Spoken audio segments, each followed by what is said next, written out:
दोस्तों, हमारे दिमाग के दो हिस्से होते हैं, लेफ्ट हेमिस्फेयर, राइट हेमिस्फेयर, यानी लेफ्ट ब्रेन और right brain. Left brain analytical काम करता है और राइट ब्रेन कंसेप्चुअल काम करता है, यानी होलिस्टिक अप्रोच रखता है। इसका अर्थ ये है कि एक बड़ी पिक्चर को दिखाने का काम करता है। दोस्तों, पहले इंडस्ट्रियल एज के अंदर हमारे दिमाग को बहुत सारी चीज़ें ऐसी करनी होती थी जिसके अंदर फैक्ट्स की आवश्यकता पड़ती थी। उसके बाद आई इंफॉर्मेशन एज।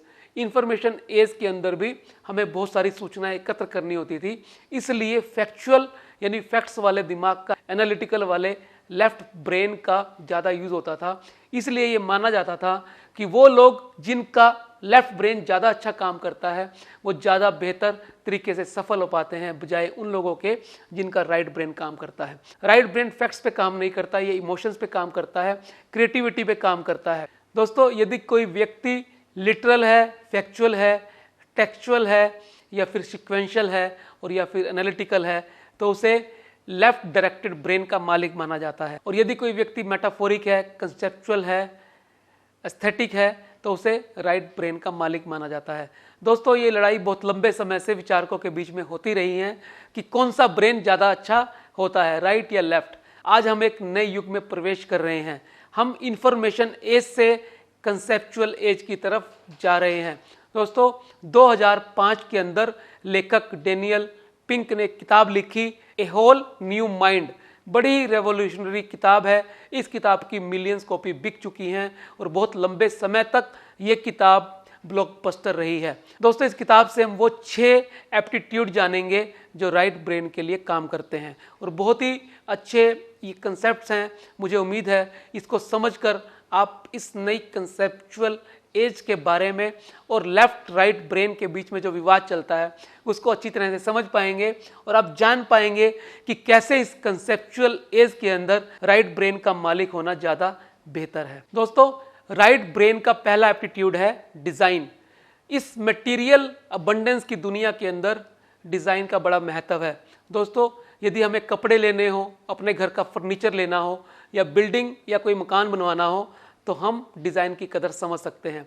यानी डिज़ाइन एक बहुत इंपॉर्टेंट रोल प्ले करता है हमारी समझ में, हमारी इच्छा में, और इवन बिजनेस के अंदर भी।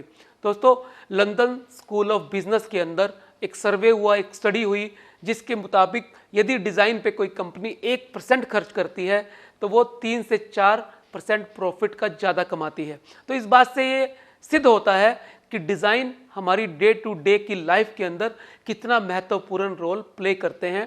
हम अपने डिसीजन डिज़ाइन से प्रभावित होकर किस तरह से लेते हैं। दोस्तों, डिज़ाइन में 2 चीज़ें होती हैं, एक यूटिलिटी और दूसरा सिग्निफिकेंस। किस तरह से कोई डिज़ाइन हमारे लिए यूटिलिटी का कारण बन सकता है और किस तरह से डिज़ाइन की सिग्निफिकेंस हो सकती है।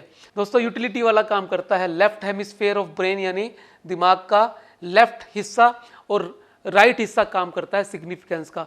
यानी किसी भी डिज़ाइन को बनाने के लिए हमें दोनों तरह की ही थिंकिंग की आवश्यकता होती है, चाहे वो राइट ब्रेन की कंसेप्चुअल थिंकिंग हो या फिर लेफ्ट ब्रेन की एनालिटिकल थिंकिंग। इसलिए किसी भी डिज़ाइन के अंदर दोनों ही ब्रेन की बहुत ज़्यादा इंपॉर्टेंस होती है। तो हमें कोई भी चीज़ डिज़ाइन करने के लिए इन दोनों ब्रेन की इंपॉर्टेंस को समझना होगा। राइट ब्रेन का दूसरा एप्टीट्यूड है स्टोरी। जी हाँ दोस्तों, जब से ये दुनिया बनी है तब से स्टोरी यानी कहानी अपनी महत्वपूर्ण भूमिका निभाती है, चाहे वो परिवार हो और चाहे वो बिजनेस हो। दोस्तों, आपने ज़ेरॉक्स कंपनी का नाम सुना होगा। ज़ेरॉक्स दुनिया की एक ऐसी कंपनी है जो फोटोस्टेट मशीन बनाने का काम करती है। ये कंपनी अपने ट्रेनिंग के मैनुअल बनाने के साथ साथ अपने मैकेनिक्स के वीडियो को भी वायरल करती है, उन वीडियो से भी सिखाने का काम लेती है। दोस्तों, जो स्टोरी वो मैकेनिक्स बताते हैं उससे व्यक्ति ज़्यादा जल्दी सीख पाता है, बजाय उन ट्रेनिंग मैनुअल्स के जो प्रिंटेड होते हैं, टेक्स्ट के रूप में लिखे होते हैं।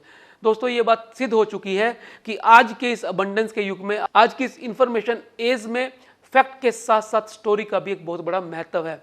जो कंपनी जितनी जल्दी इस बात को समझ जाती है, जितनी जल्दी अपनी एडवर्टाइजिंग के अंदर स्टोरी को ले आती है, फैक्ट के साथ साथ उतनी ही जल्दी वो कामयाबी की सीढ़ी पर चढ़ना शुरू कर देती है। इवन ये बात आज के वकीलों और डॉक्टरों के ऊपर भी लागू होती है।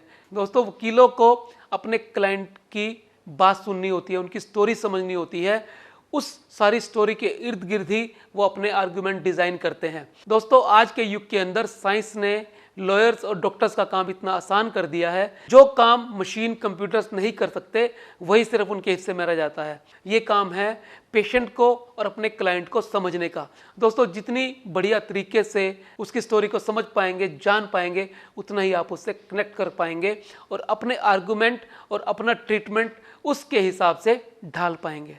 तीसरा एट्रीब्यूट है सिम्फनी। जी हाँ दोस्तों, यदि हमें कोई चीज़ पढ़नी होती थी इंडस्ट्रियल एज में या इंफॉर्मेशन एज में, हम उसको ब्रेक कर करके छोटे टुकड़ों में बांट लेते थे ताकि उसको समझना, याद करना दिमाग के लिए आसान हो सके। दोस्तों, आज इतनी बड़ी इंफॉर्मेशन हमें इंटरनेट पर उपलब्ध है। एक क्लिक करते ही सारी की सारी सूचना हमारे आगे उपस्थित हो जाती है। तो हम अपने दिमाग के ऊपर क्यों प्रेशर रखें, क्यों अपनी मेमोरी को बंद करके रखें? तो दोस्तों, आज का जमाना सिम्फनी का है, बड़ी पिक्चर देखने का है, एक बड़े नजरिए के बारे में सोचने का है। जब हम किसी अलग अलग इंफॉर्मेशन को इकट्ठा कर देते हैं और इससे एक ऐसी चीज बनाते हैं जिससे दुनिया की समस्याएं हल करने में मदद मिलती है, तो उसे सिम्फनी कहा जाता है। दोस्तों, जब अलग अलग चीज़ों को मिलाकर एक ऐसी चीज़ उपस्थित होती है जो लोगों के काम को आसान कर देती है, तो उसे सिम्फनी कहा जाता है। इसी सिम्फनी का आज जमाना है। ये सिम्फनी यानी बड़ी पिक्चर को देखना हमारे दुखों को, तकलीफों को, चिंताओं को कम कर सकता है। जिस तरह से स्पिरिचुअल होना, धार्मिक होना हमारी समस्याओं को कम कर देता है, उसी तरह एक सिम्फनी की तरह से सोचना, चीज़ों को इकट्ठा करके देखना, बड़ी पिक्चर को देखना हमारी राहें आसान करता है, हमें सफलता की तरफ एक कदम बढ़ाने में मदद करता है। दोस्तों, राइट ब्रेन का चौथा एप्टीट्यूड है एम्पैथी। एम्पैथी एक यूनिवर्सल लैंग्वेज है जिसे सभी धर्मों ने अपने यहाँ पर स्थान दिया है। एम्पैथी का अर्थ होता है करुणा। दोस्तों, इंडस्ट्रियल एज और इंफॉर्मेशन एज के अंदर जब हमसे डाटा एनालिसिस का काम ले लिया गया, जब हमसे लाइन का काम ले लिया गया, यानी मशीन और कंप्यूटर ने जब हमें निठल्ला बना दिया, काम के हम नहीं रहे, रोबोट और कंप्यूटर सभी चीज़ें करने में सक्षम होते जा रहे हैं, तब मनुष्य के पास क्या बचा? उसके पास दया और करुणा जैसे एट्रीब्यूट्स, गुण ही बचेंगे।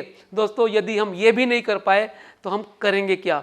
इसलिए आज के समय में, आज के इस कंसेप्चुअल युग के अंदर मनुष्य के पास करुणा का होना, एम्पैथी का होना सबसे ज़्यादा इम्पोर्टेंट है। दोस्तों, जितना हमारे पास एम्पैथी ज़्यादा होगी, जितना हमारे पास ये एप्टीट्यूड ज़्यादा होगा, उतने ही ज़्यादा हम कामयाब होंगे। कारण ये है कि बाकी सारे काम तो कंप्यूटर और मशीन ने अपने पास ले ही लिए हैं। दोस्तों, दुनिया के बहुत सारे बिजनेस स्कूल जैसे स्टैनफोर्ड बिजनेस स्कूल के अंदर तो इंटरपर्सनल डायनेमिक्स को पढ़ाया जाता है और बहुत सारे डॉक्टर्स, वकीलों और प्रोफेशनल्स को इस तरह की ट्रेनिंग दी जाती है जिससे उनके अंदर एम्पैथी को भरा जा सके। दोस्तों, अच्छी बात यह है कि एम्पैथी को, दया को, करुणा को सीखा जा सकता है, अपने जीवन में इनकलकेट किया जा सकता है। दोस्तों, पांचवा एप्टीट्यूड है प्ले। दोस्तों, आजकल आपने देखा होगा कि बहुत सारे लोग वीडियो गेम खेलना पसंद करते हैं।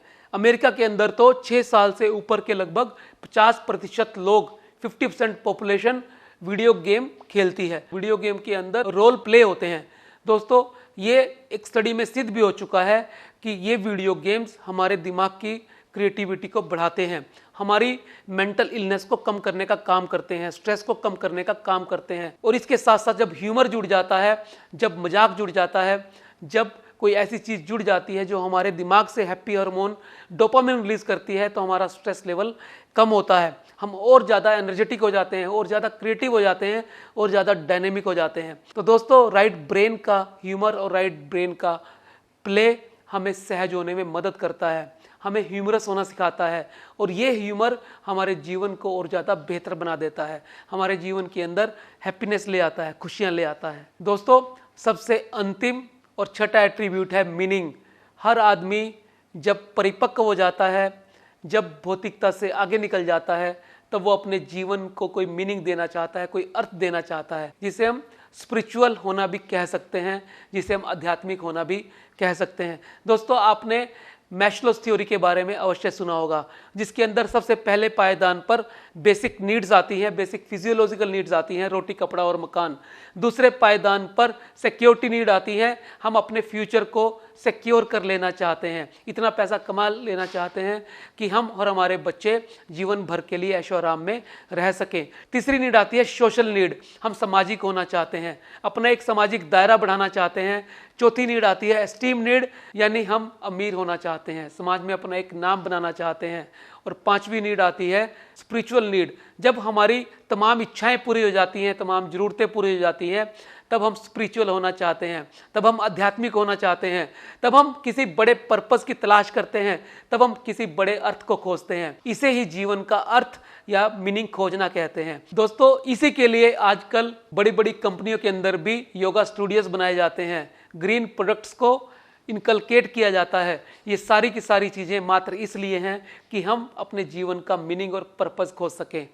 तो दोस्तों, ये थी वो 6 शानदार राइट ब्रेन के एट्रीब्यूट्स।